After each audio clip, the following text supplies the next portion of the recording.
So, what's up mga ka-acid? Yun, tinamaan tayo ng sakit na naman.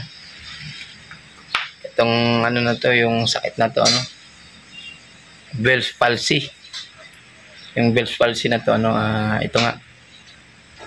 Hindi ko ito, itong ganito ko. Manhid yan. Bali ito, tumabingi. Pag nagsasalita ako, ganyan, tignan nyo. Pag gumanyan ako, umuso ako, hindi pantay. Ang tawag dito ay Bell's palsy mga ka-acid. Yan, tinamaan tayo. Yan. Dito po tayo sa bahay. Pahinga. Relax. So, ito nga. Kakakain siguro ito ng mga unhealthy foods. Mami, kasi unang ko dito. Unang naramdaman ko dito, yung dito. Dito sa ulo. Para siyang puputok. Puputok na ugat. Ayun, nagpa-BP tayo. Bumalik yung BP natin ng 200 over 140.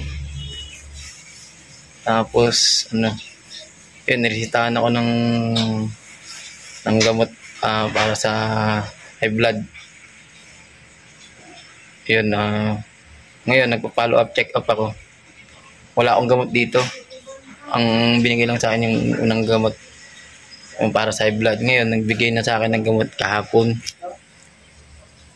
Ayan nga, medyo umano na siya. Kahapon na ako nakainom ng gamot ito mga ka-acid. Yan, tignan nyo, pagsasalita ko, pag gumanong ka, hindi mo siya talaga maitikom. Pag umikit ka naman, hindi mo na siya gaano maipikit na maayos. Yung isa nakamulat yan, pero ganyan ayan, nakapikit na ako yan. Yung isa, hindi gaano maisara. Pero nakakatulog naman. Pag naligo ka, mahirap lang. Naligo kasi pumapasok yung tubig. Kaya para ang para ang masasakit yung mata mo. Hindi rin pwedeng ng sabon. Kaya hapdi. Pasukan siya. Yun, mga ka-acid. Napakahirap din pala magkaganito. Bell's palsy. Pero yung kapatid ko nagkaganito rin, gumaling naman. Sana nga tayo makarecover din tayo. Hindi ko rin alam kung hanggang kailan. Hindi ko rin alam kung makarecover tayo o ano.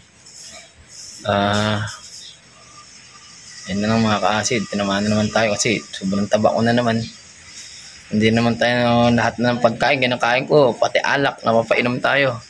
Minsan napaparami. Napaparami tayo ng inom mga ka-acid. Ngayon, wala naman tayong control. Ngayon, mag-gym na naman tayo para makabawas na naman ng timbang. Taba ko na, laki ng tiyan niya. Laki ng tiyan natin. Sabi, wala din na nakapagpapawis. Ang hirap pala nito mga ka-acid. Nagkasakit yung miss ko. Pati ako nga tinamaan din ng sakit. Napakahirap. So mga ka-acid, yun lang, pray lang din tayo. Sana gumaling tayo dito. Lagpasan natin itong sakit na to. Mahirap May mga pagsubok talagang dumarating mga ka-acid. So ingatin kayo dyan mga ka-acid. Susunod na lang.